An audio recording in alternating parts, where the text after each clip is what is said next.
Levante todos aqueles que estiverem caídos em seu redor.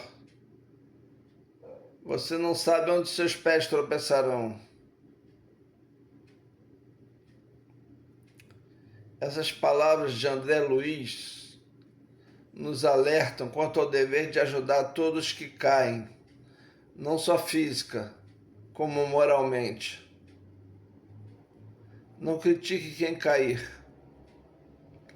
Ajude-o a erguer-se, tal como você gostaria que fizesse com você, se estivesse no mesmo caso. Paz profunda.